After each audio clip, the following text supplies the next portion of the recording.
All right, welcome back to the Joyfully Giles podcast. Hello. How's everybody doing? My name is Quentin R. Giles. And I'm Vanessa R. Giles. And we're so happy to be here with you. We are going to be talking about taking steps towards conflict? No. What? Taking steps towards a deeper connection after conflict. Read the title for us one more time. What? Because I don't remember. Rebuilding trust. Rebuilding trust. That's right. After conflict. After conflict. And we're going to talk about the afterwards steps you take towards rebuilding a connection. Okay. All right. Before we jump into that, how are you? I'm good. What you laughing at? I forgot. I didn't know the title. You forget so fast. And we literally just talked about it before we pressed record, but I forgot the title that fast. But okay. All right. Yeah. Story of my life. How are you? I'm good. I'm still good. You're still good? Okay. I did ask that already. You know, I'm trying to get my host on. I'm doing okay. Yeah. Okay. I had me some DoorDash earlier and got to snuggle in the bed. Everybody was gone. It was great. Don't get me started about him. Had my TV on. Addiction. It's not an addiction. I'm stimulating the economy. Okay. I'm doing my part as a model citizen to stimulate the economy. Is that what we're doing? Yeah, because, the economic times is bad. So you got to help, So I'm helping the restaurant industry. I'm helping the Dasher. I'm helping my stomach. All of that. That's economy. So everybody's just happy. Everybody's happy. Well, I don't know how happy everybody is, but I'm trying to do my part as a citizen to stimulate the economy. We got to delete that. Why? Why? You mean delete the app? Mm-hmm. Oh, I thought you meant delete the footage. No. Oh, delete the app? I will. I'll delete the app again for the fourth time. Rebuilding trust after what? What's the title again? Conflict, my love. Conflict. Okay, talk to us. Sorry. Okay, so boom, we got into an argument. I'm not feeling you. You're not feeling me. Oh, I was going to say, are you really about to tell these people? Okay, No, go ahead. I'm setting the... You setting the stage. Yeah. Sorry, go ahead. This your show. Our show. You right. Not even a show, just... Go ahead. Podcast. Okay, so you upset, I'm upset. You squint your eyes at me, I'm squinting mine. Shoot. Mm-hmm. We got a whole problem, but we married. Mm-hmm. Married. Mm-hmm. We still love each other. It's not the end, but it's definitely a pause. It can feel that way. And the scenario I'm giving, it's not the end. Oh, it's not the end. That's right. You're giving scenarios. My bad. Okay, go ahead. So. Mm-hmm. But it's a rift. We got space. It's loud. Ain't nobody talking, but it's still loud. It's still very loud in the room. Now what? What would you tell someone from a man-husband perspective? Mm-hmm.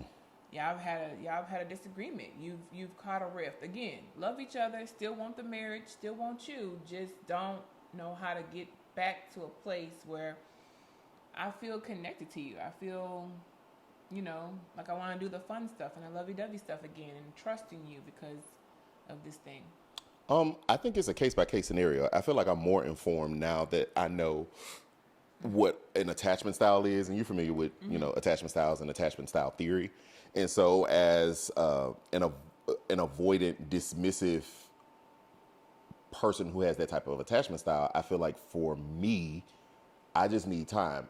Sorry, pause. Attachment style theory, broadly speaking, just talks about how you were raised and reared as a baby and how your caretaker met the needs that you had as an infant when you couldn't care for yourself. And so we develop these styles. The theory is we develop, I think it's like 4 core styles that we can develop in how we interact with the world. And so for me, I'm an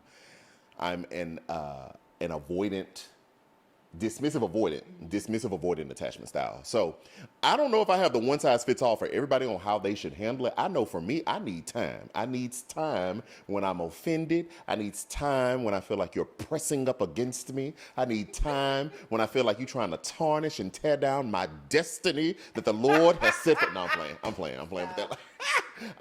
People say that. They say that people be coming after their destiny. Anyway, I need time. I'm a person that needs time to process it, mull it around in my own mind, have a conversation with myself about what the conversation was. Like, I just need time. That's what I need. Now, I've gotten better, and probably only because I'm married that the amount of time I need is shorter than what I used to need. Because I used to need a lot of time. A lot of time. I could do a cool 72 hours. You could. I could. And the thing for me is I don't mind the time. I don't. It's what's attached to the time sometimes, which is with you expressing your Grievance. dismissive. Oh, dismissive. Attachment style. Yes, avoidant, dismissive. Attachment style. Correct. Okay, so Or sometimes dismissive, avoidant, whatever. what we're learning with that particular attachment style is the best way for that person to retreat is to give no notice, no communication, just drop everything. Everything will switch up in a moment, and they will just kind of like distance themselves, okay, until they've had that time to work through. So in our marriage, I was always okay with someone who could recognize I'm not okay and walk away for a moment to gather themselves. I'm going to celebrate that every single time. What bothered me, though, that we had to grow through is that I would get no information about you even being distant. So sometimes, you can do something, you can offend someone, and the other person is going on and on because they don't even know they've caused an offense. But then all of a sudden, there's a cut in communication, and I don't know where you at, and you've been gone for 72 hours, and then all of a sudden you come back and you want to have a conversation. Not physically gone for 72 hours, right, for context. Just like gone. Mentally withdrawn. Correct. And people can feel that. Mm-hmm. You can be in the room and not in the room. Mm-hmm. That happens. Feel the room, feel the room. I know that's not what you were saying, but it was just on my mind. Well, you keep worshiping. Holy Spirit. I like that song. Go ahead. I'm sorry. You should keep that. I got a lot of ADHD bouncing around right now, but go ahead. It's all that burger in your belly, baby. Anyway, move on. I'm stimulating the economy. I am stimulating the economy. Sure. You're doing my part. Your economy. I'm doing my part as a citizen. Okay. Anyway. It was an issue because I needed communication. Okay, if you need a moment, tell me you need a moment. I don't need a dissertation about you need a moment. Just tell me you need a moment. Because if I'm going on and on and on, because I tend to get past things a little bit faster than which I think speaks to your attachment style. Sure, I do. Because I try to see things for what they are, not what I imagine them to be. And sometimes that could be different, just depending on what the circumstance is. But again, the point here is I just need the notification. So if that is the way that you process things, cool. It's the way you process things. But if you can, let your partner know, hey, I need a moment. And then for the partner who has that person, who's in relationship with that particular type of person, let them have a moment. However long that may take, which is what Quentin is saying. It used to take him a while, and now he can come back within the same day, sometimes a couple of hours, sometimes 30 minutes, because he's taken a moment to think through, but he will let me know, I need a moment. Well, let me say this too, because you asked originally what would I say to a man. I think we actually worked a lot of this out when we were dating, and I can say that in the beginning of the marriage, that wasn't it. I think when you finally become one, there's a whole nother level of conflict that you enter into that you didn't know was a thing. Because do you really even know each other until you actually have lived with each other and like doing all the things that marriage ascribes? So we live together, we got marital oneness going on, you want your stuff over here, I want my stuff over there. So there was a whole nother level of conflict that I had to endure, or we had to endure, because you're living with someone else. You're married to someone now. It's not just you and, okay, we boyfriend and girlfriend and we got into a disagreement. You go to your house, I go to my house. We in the same house. There's not many places we can go to. I mean, even if you go to different rooms, you're still in the same house. So I think I got exhausted, honestly. And that's when I started to retreat again. I went back to what was comfortable and familiar. And I had to learn how to do this again being married. Because we had an impasse when we were dating, and we had a conversation about, how you felt, how I would mentally check out and disappear, and you didn't like that. And I do remember working towards not doing that, working towards communicating, but then again, entering into marriage, and now you with this person all the time, and we were both at home. We were both working from home, so we're together all the time. I had to relearn how to do that. But what I would say on the other side of that is, once you do get to a space of being able to communicate that you need a moment so that you can process and come back and work through all the things and then rebuild the trust, which we'll get to, is when a person says, I need a moment, you give them that. Because that's something you had to grow to. I would say I need a moment and you were still pressing me. Sure. So I'll say it doesn't disappear just because it was. I would say this: the levels. Let me address something that you said really quick. That style of needing a moment when you conflict doesn't just go away after the first 2 or 3 conversations. It's something that the person who's receiving that feedback has to allow some space to get better, to grow, to become.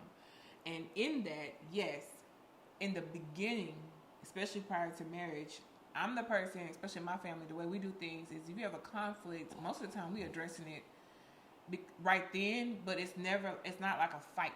We just like, this is what it is. I want to know, okay? And then I ask questions and another question and another question because I'm trying to get to the root of what's going on here and how we even got here.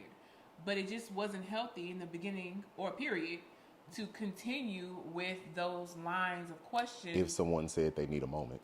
When he first started telling me he need a moment.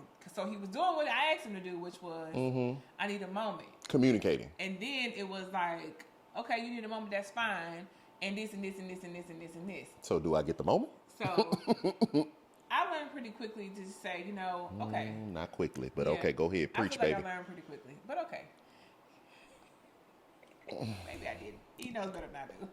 I know my lived experience. I don't know if I know better than you, but I know my lived experience. Okay. And my lived experience, I wouldn't say quickly. Just like you had to grow, I had to grow. You had to grow. That's a better word. There you go. She had to grow. Okay. Yeah, she had to grow.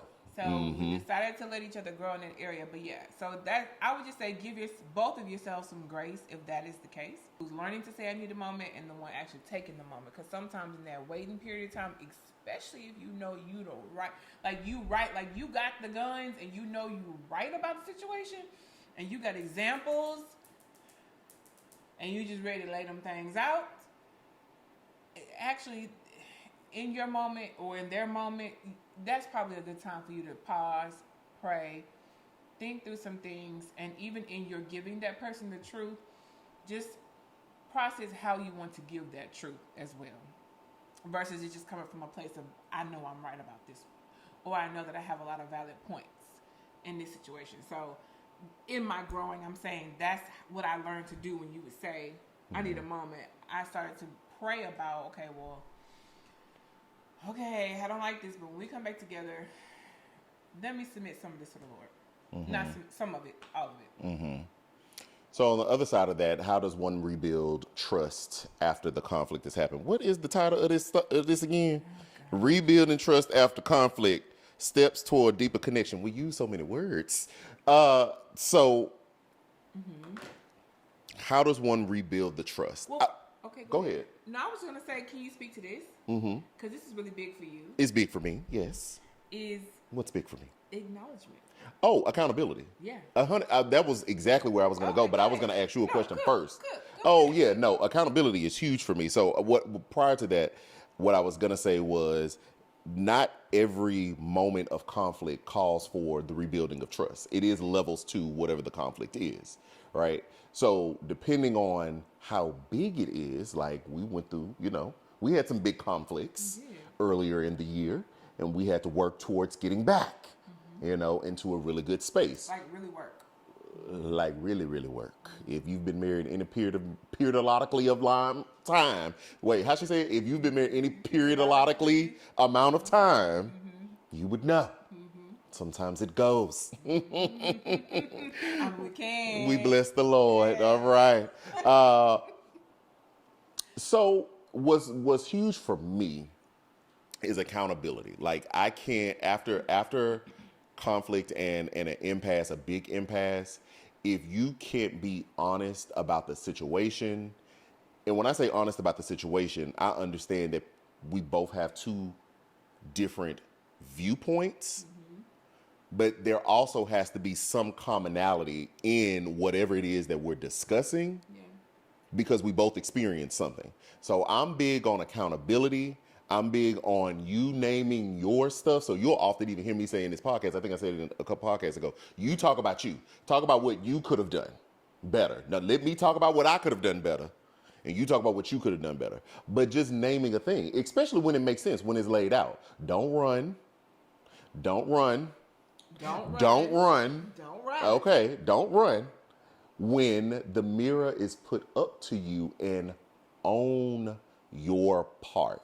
If there's no accountability, I have a very hard time of moving past the conflict. I can't even get to the trust building part, because this is a part of my process. I have to be honest about what I did, what I said, how I showed up, what I brought to it, and I need you to do the same about you. You. One more time. You. You talking about the viewer? No, you. I'm talking about you, Connie. Okay? Talking about you. I'm preaching to them, but I'm talking to you. Okay. Okay? Preaching. Oh, gosh. Anyway. So, I think that's huge. I think accountability is huge in order, because how do you get back to trusting somebody if they won't even own up to their part? So they still carrying on with a lie of what happened. Mm-hmm. How can we rebuild if we're not honest? Even the Lord, when it comes to repentance unto the Lord, we have to be honest, communicate what we did in order. Sure. I think. Okay, we should come on, that. somebody. Okay, well let me pause there, because I think you should keep that separate, because I think keep what separate? Owning your stuff to somebody and repentance unto the Lord, I feel like those two live in different categories. I'm talking about reconciliation and relationship. Okay, gotcha. So gotcha. I'm not saying trying to build trust with God. That's not what I'm saying. Mm-hmm. I'm just saying when it comes to accountability, to be back in right standing, if you will. He's offered us repentance, but we have to confess what we did. That means there's accountability and honesty and transparency. First off, he already know, but in transparency in what we're communicating to him. Mm-hmm. So I'm saying on a human level as well, in order for us to be back together, I got to own my stuff. If I throw this water bottle in front of us at your face, and we trying to move past it, and I'm like, I didn't throw no water bottle at you. I've never thrown a water bottle at her, by the way, FYI. But I didn't throw a water bottle at you. Would you be able to move past that? That's a lie. I did do that. I have to communicate what I did and what I did wrong and atone for what I did.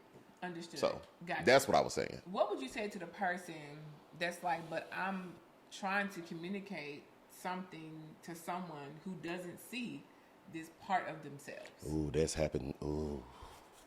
If you don't see it, and we're trying to get past this conflict, and you don't see it, then as you said something really beautiful that I've been holding on to, because I'm like, man, this has helped me with some perspective here. What has your husband said to you? What have you been holding on to? What have you been girding? Is that you can see all of me.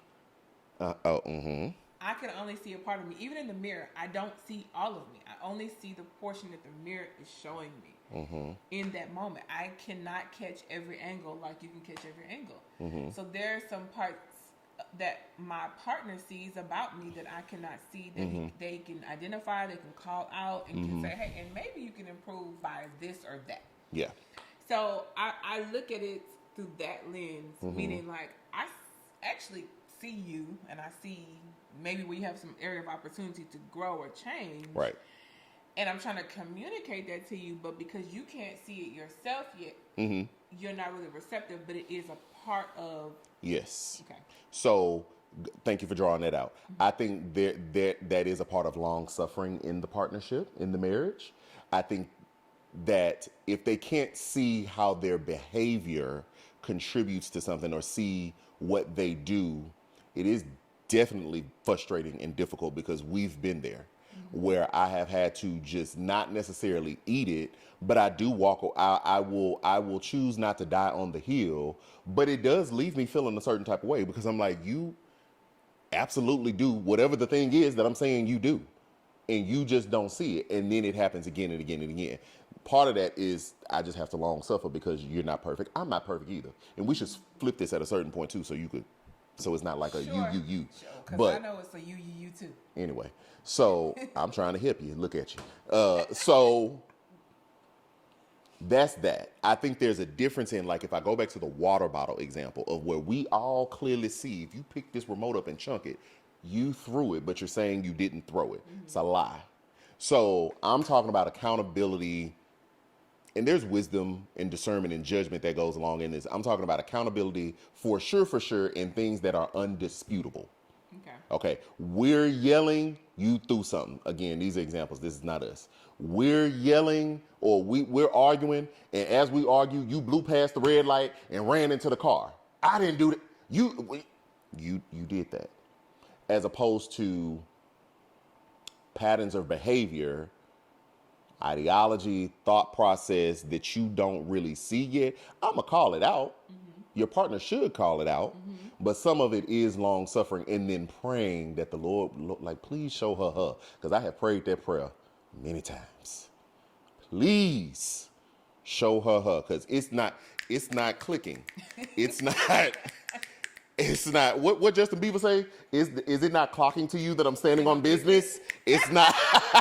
It's not clocking. The business isn't clocking. Sure. So some of it is long suffering, but and that's hard because then for me, I need accountability. But there have been moments where things that I have just tried not to bring up as much, you'll loop back around many months later, but you'll loop back around and be like, I see this about myself, or or the Lord showed me, and I'm like, oh, Father God, you are just. I would have loved it to be quicker, but you're just, and we're here. So I do think sometimes you have to parse that out, and some stuff you have to kind of almost live to fight another day, or another analogy, choose not to die on that certain hill that day in order to move forward. But I do think it's harder to rebuild trust, for me at least, because I'm big on accountability. If I mess up, I'm going to own that I mess up, or that I did something, or I said something. I may challenge it if I don't agree with it, but I will make space for it. I'll make space for it and assess and see. But in order to build trust again, to feel like I can trust you again, I do need accountability. And there's another piece on that, but I don't want to jump too far. Okay. No, I thought that was really good. Did you have, earlier you said you had a follow-up question for me? I had a follow-up question for you? I don't know. You want to ask me something? Baby, I didn't went on a tangent. I don't know. I think that's really good.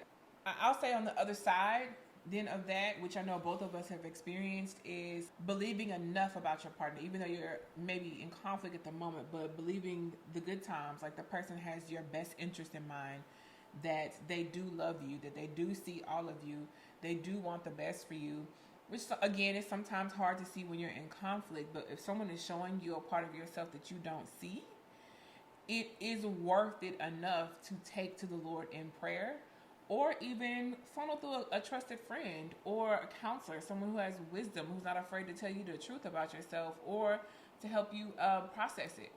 I just think it's healthy to do that. Because again, if it's not something that you see about yourself or even believe about yourself yet, it'll be good to kind of bounce it off of someone's sound, if that makes sense. So. What are some ways you've had to rebuild trust with me that would be helpful after we've had pretty big areas of conflict?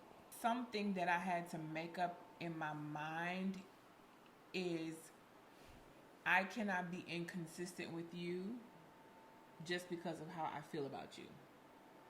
And what I mean by that is the way that I love you is the way that I love you. And that could be in how I care for you, how I prepare something for you, how I show up. Like if you ask me to get something done, I'm not going to just drop the ball just because I'm in conflict with you. If I say I'm going to cook this 4-course meal on this day at this time, I'm going to do my best to get that done. As an example,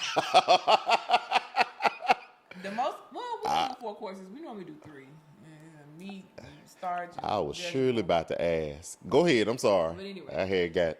I'm just saying it's an example. It's an example. Yeah, you're right. If you hold their hand, still hold their hand. If you can, like if it's not a big, because sometimes you don't want to be touched. So if the person is expressing, "Don't touch me right now," then don't. But if you see there's an opportunity just to hold the hand, and sometimes he'll be like, "What, Vanessa?" But he won't let go of my hand. If this is my consistency with him, that we sit on the couch and I hold your hand, then I'm gonna still do those things. So I find the little and the big things, and I do have to work on myself, my heart. Sometimes I need a prayer session, a walk. I love prayer walks by myself, where I have to remind myself, regardless of how you feel about your husband in this moment, still show up. Is that helping you rebuild trust? Because to me, that sounds like you're just choosing to love me through the conflict, not necessarily that you're working on rebuilding trust. Or let's ask this question: have I broken trust with you before in a way that you had to work to rebuild? Yeah. Okay. So what you just said would still apply to that. I actually like the way that you grouped it just now, which was that loving you through conflict. I guess maybe that what I just expressed is what I do with myself to get me back in a space with you that I also know breaks the ice with you, that then brings us back into a place where we're in communication so that we can work through it. I think for me, in my temperament, it's almost like disbelief at first. So what I do is I watch and I wait and I gather data, not in a malicious way, but in a, no, well, he was just having a bad, like I tell myself that you're human. I remind myself that you're human. You're allowed to not be perfect. And so in that case, I wait. But then when I find myself getting to a limit, I then have a conversation with you. And I'll ask you about the different things that I've been experiencing. I remember one time I was in a car and I was like, hey, I've just been noticing that this and this and this, and every single thing that I was like listing, you were like, yes, yes, and yes. And I was like, oh, okay. So we're admitting it, and we were definitely in conflict at the time when this is happening. And I think for me, it begins with the acknowledgement that this is a thing. Mm-hmm. This is not in my mind. I am not imagining this. I am getting the brunt of something that is going on with us currently, and I need to know that it's real. So I need the acknowledgement that your behavior is a certain way, the words you said you meant them that way, and then after that, for me, I go within myself. I pray, obviously, but then when it comes to rebuilding though with you, it's like, okay, now that I have an acknowledgement that this is where we are, we need to pick a place or a third party or something so we can kind of like verbally duke it out. And I think for me, once we have a conversation about it and acknowledgement and conversation about it, then I can start getting back to a place of rebuilding, which then puts me to where I was talking about earlier, where it's like, some things need to happen, like a date needs to happen, the hand holding needs to happen, like the little things need to start building up to the bigger things, like the gestures and things like that. I think that helps me say, okay, obviously I already know you're still in it, but you're still in it. I'm talking about in it. Because truth be told, it takes a lot of individual work, and then it takes us together to work. Mm-hmm. It can't just be something that I do all the time to rebuild. It's work within myself and then work with you, which is why I was saying like the little things that become the big things that also help say, okay, this is what we're doing. And then the last thing that I'll say is that effort of change behavior. Mm-hmm. Like I've learned that I don't need it to be night and day in conversations that we have with conflict. I need to know that there's an effort. So what I notice Quentin doing is he will bite his tongue sometimes. He'll be like, I was gonna say something right there, and I used to say what you was gonna say, and now provoking me. I let it roll. He was gonna say something. He chose not to say something. Let it roll, and that's way harder done than said. But that's just something we started practicing. Said than done. Sorry, said than done. Yeah. Mm-hmm. I said way harder done than said. Yeah. Way harder done than said. Yeah. Oh, you just said it in the inverse. Yeah. Okay, you was right. Mm-hmm. Yeah, so accountability is huge, apparently. Acknowledgement is big. What happens when even after you've done that and you've had the conversation, we're talking to the people, you've had the conversation, but you still don't feel like back on one accord, because that's me. Like, even we'll have the conflict, whatever needs to happen, the time, the space, we'll have a conversation. That doesn't mean I'm ready to, all right, let's go out for family time. I'm not that person. No. I'm not that. I still need some, even though we've talked about it, I may still need a little bit more time. I need a little bit now, because now I got to think about the conversation we just had, and I got to have conversations with myself about that conversation. And that's what I mean by like that individual work, right? Mm-hmm. Because that's where your patience and your forgiveness comes in, and that's a thing. Mm-hmm. Because some things, some conflicts, it's easy to forgive and move on past. Correct. Other things, it takes a minute because you hurt me. That hurt me. This hurt us. This put a rift in our natural flow of things, and it's gonna take me some time in my own heart to repair. What would you say? I would say piggybacking off of what you said was really you have to try, because I think that's what helps as well, to try to keep doing whatever it was that you were doing before, and potentially a thing that caused conflict. So let's take this podcast. There was conflict around the podcast, not this episode, but just us showing up to do it. And we said we were going to do it. We didn't do it. It caused some conflict. I felt like, okay, I couldn't trust you to show up.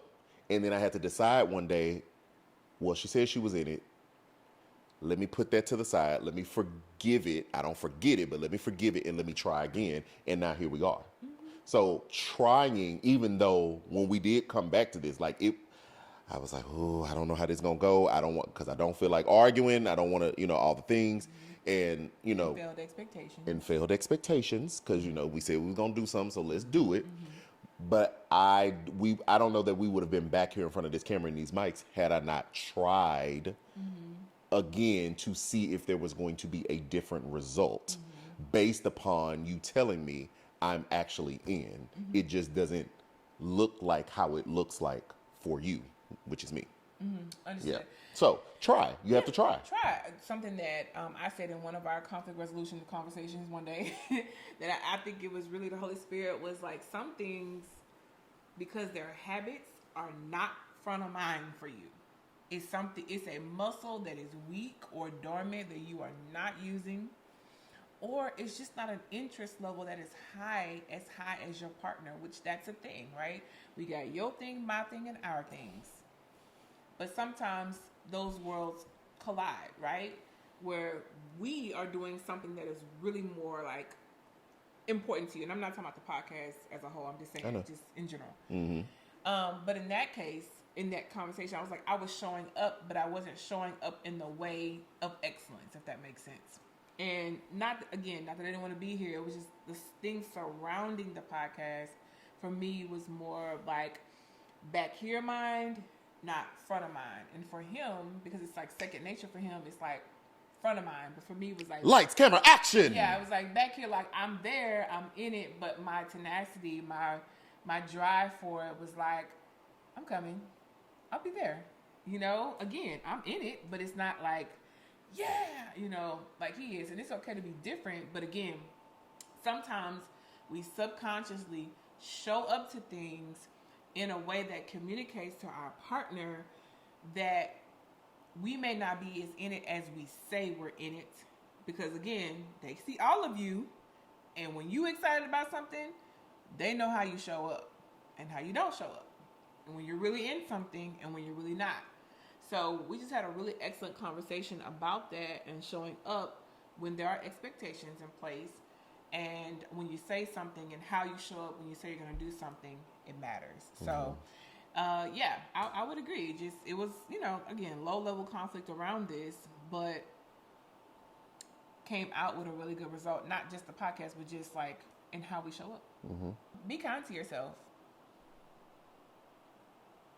Be kind to yourself, and to your best ability, be kind to your partner, because you love that person, you want things to work, you also love yourself, and you want to make sure that it is well within you too.